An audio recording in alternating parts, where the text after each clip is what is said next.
After a series of Israeli airstrikes overnight in Kiswah and the Damascus countryside, the townspeople are sharing their experiences. My younger sister was crying because of the frightening explosions we heard. She was putting her hands over her ears. I was just 200 meters away. I laid down until the strikes were over. The target of these airstrikes was a tank base, and no casualties have been reported. However, Israeli strikes on Syria are likely to continue. Since Bashar al-Assad's downfall, Israel has carried out hundreds of strikes across Syria and seized portions of territories beyond the UN-monitored buffer zone.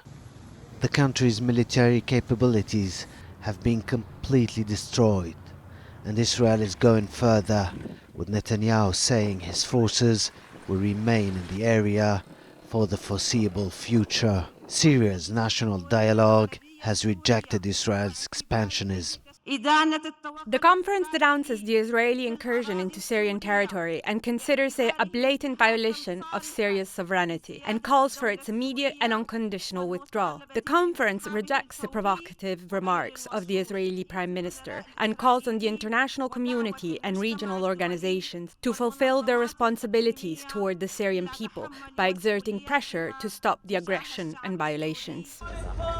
People took to the streets in many Syrian cities to protest Netanyahu's statements.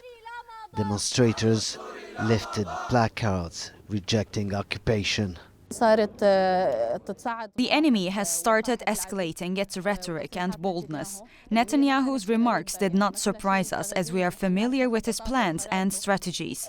Our protest today was necessary to demand that the United Nations compel the occupation to adhere to the 1974 disengagement agreement. At the moment, Syria is still struggling to rebuild, and Israel's interference is definitely the last thing that the war-torn country can bear. Bassam Bounenni, TRT World, Damascus.